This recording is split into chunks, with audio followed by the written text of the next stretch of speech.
Hello everyone, welcome again to my vlog. And we are going to unbox the new helmet that I bought last Sunday during the event sa Moto Market area. So napunta ako sa Moto Market on that day, last Sunday. And wala akong plan of buying a new helmet kasi nga ang plano ko talaga na helmet is yung Schuberth. Unfortunately, may nakita akong bagong product nila, which is this. It's quite big. It's a Scorpion EXO Prime Series. Kung titingnan mo mabuti mga parts, para sa spider, no? parang kinuha ng spider helmet yung logo nila. Well, tinanong ko yung kung saan ba talaga galing yung brand. Sikat siya sa States, mga parts. And sabi sa akin ng taga Moto Market, galing daw ito ng Korea. Yep, Korea pala siya. Pero sikat siya sa US because of his unique designs and yung style ng helmet niya. So what's inside the box? Sabihin ko muna sa inyo kung bakit ko siya binili, no? Na-amaze lang ako sa features niya. And of course, hindi siya perfect na helmet. Meron siyang kasamang pin lock pag binili mo siya. Tapos itong brand na to, itong model na to, mga parts, matagal na to sa market sa States. Nalabas na to 3 years ago. Ang kagandahan kasi sa kanya, mga parts, kaya ako napago-go sa kanya. Kasi meron siyang dual sport visor. Yan. Which is, plano ko siyang sirain. Yan Plano ko siyang sirain, mga parts. Bakit ko siya sirain? Well, pakita ko sa inyo kung bakit. Okay? So, kasama to, no? Itong visor na to. Ang ganda ng pouch niya sa lens. Ito yun. EXO. Ang clear lens niya. Ito yung clear lens niya. Carbon fiber siya. Tapos may gold rim. Ganda to. Nakalagay dito, all new Scorpion EXO. Tapos meron siyang carbon fiber. So, ang presyo niya is 23,990. ECE approved by 22.06. XL yung meron lang siya naka-warning dito na pacemaker warning. Kasi magnetic to. Yan, kita mo may magnet siya. So, magnetic yung yung tawag nito, yung helmet mismo, dun sa side. Kaya smooth siya eh. So, ito yung niya, lens cover. Ganda, no? Premium quality talaga.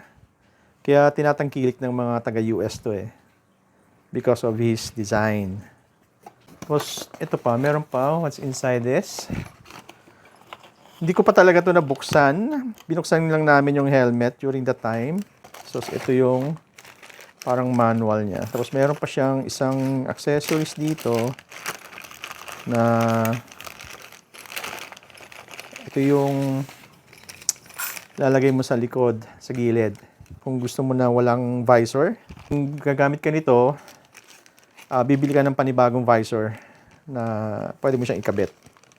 No? Yung parang detachable, yung lens. Parang ganito. Parang ganito. Ayan, parang ganito. So, pwede mo siyang bilihan ng ganyan. Mga parts. Ito yung isa accessories niya. Ito, maghahanap tayo ng medyo mas mataas nito, ng konti. No? Kasi, gusto nga natin to ilagay together with the lens. No? So, pag naglagay ka kasi nito, mga parts, tatanggalin mo yung lens visor. So,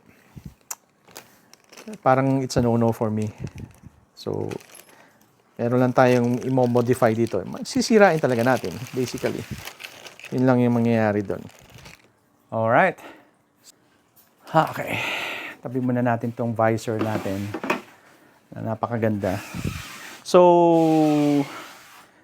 itong helmet na to, it's a classic helmet na para siyang, pwede siya pang Vespa, pwede siya pang CV400, pang classic na motor, yung mga ganon. Pero, since nakita ko to, ibig sabihin, pwede siya sa adventure bike.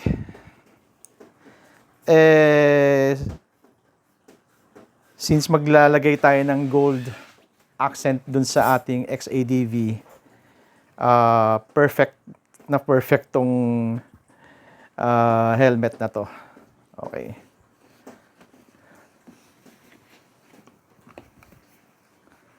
Check out. That's it. That's it. There you go. There you go, you go. Carbon fiber, mga parts.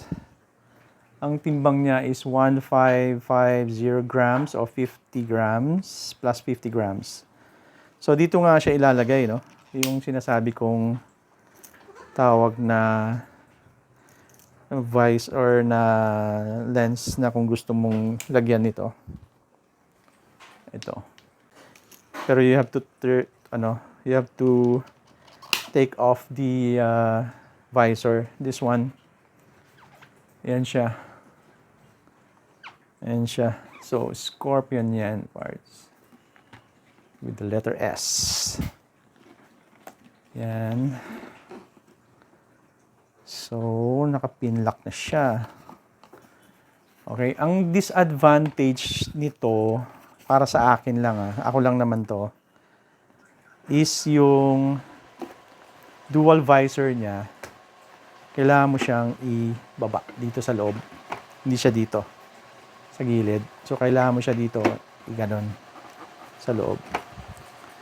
And, kung titingnan mo mabuti ang gaano ka-premium magkagawa siya. Tsaka sobrang lambot sa loob. Sobrang comfortable yung loob niya. Hindi ako nagbibiro. Sobra. Kaya napabili nga ako eh. So, sobrang ganda niya. High quality siya talaga. Tingnan mo yung gold. Oh. Tsaka yung gano'n niya. Pati yung carbon fiber niya, may pagka-gold din. Diba? So, ayun nga mga pards. Balik tayo dito.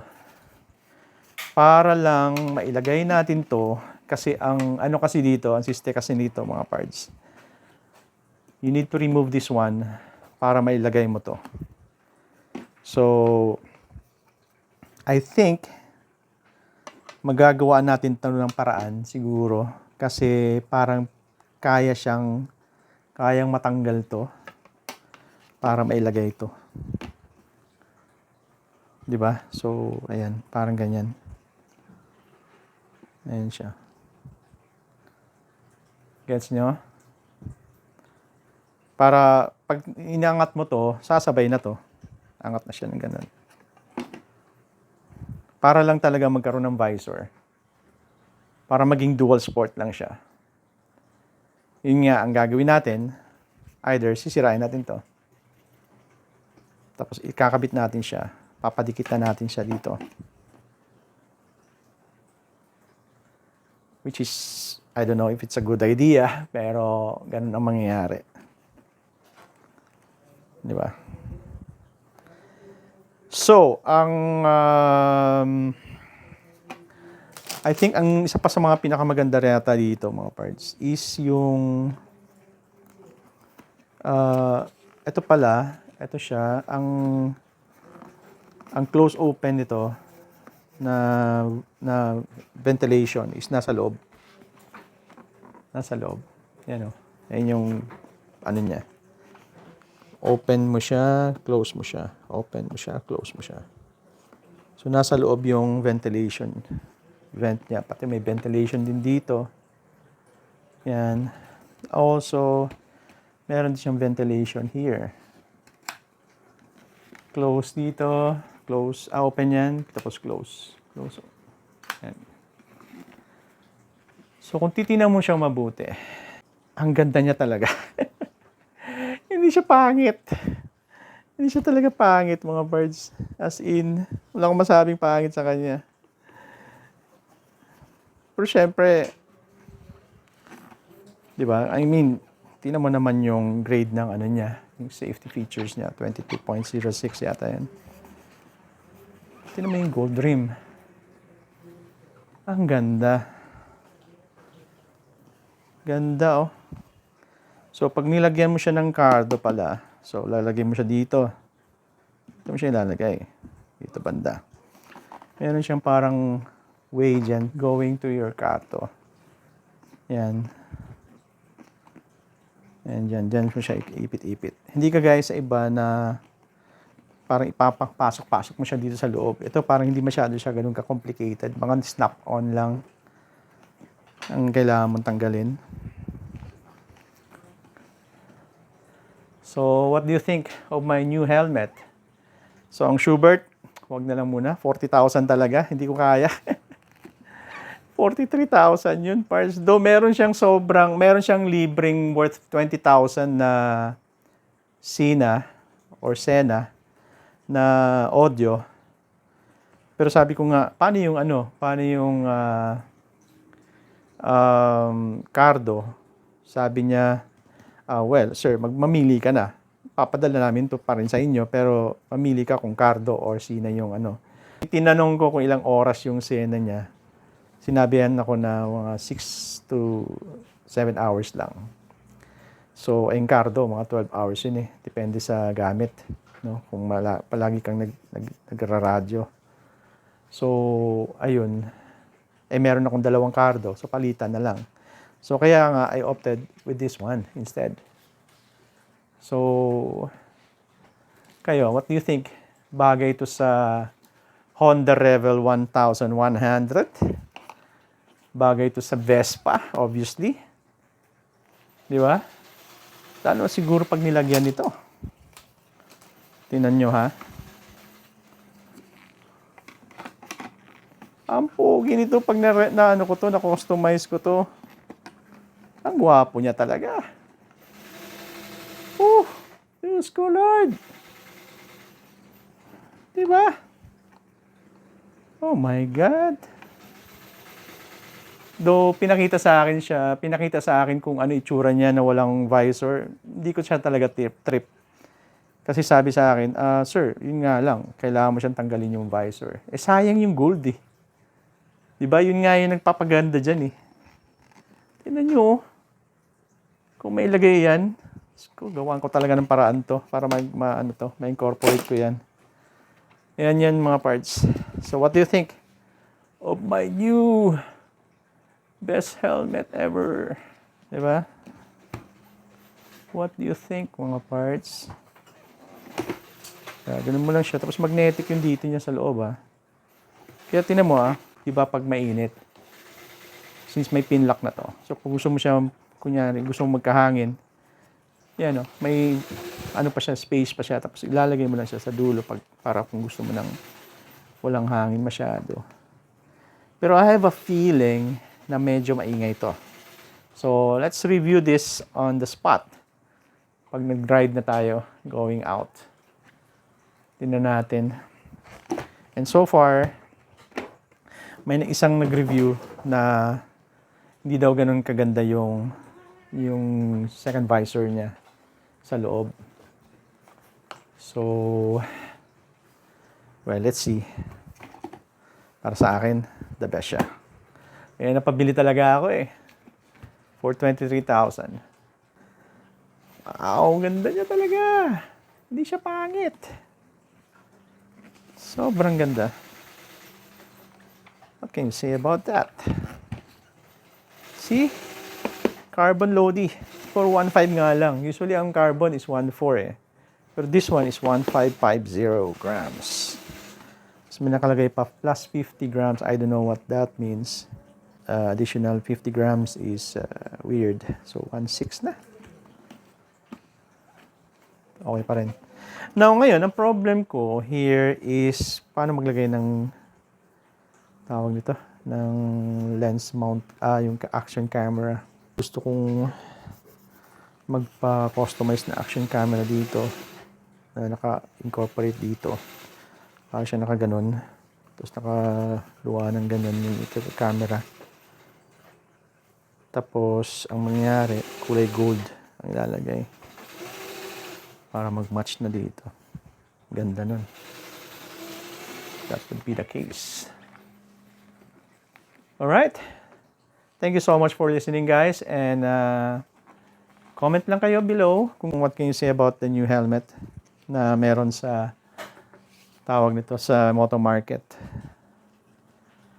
Yeah, nabudol ako doon, promise. Ito yung walang planong bumili pero napabili. Thanks again. And don't forget to subscribe. Bye for now. Bye.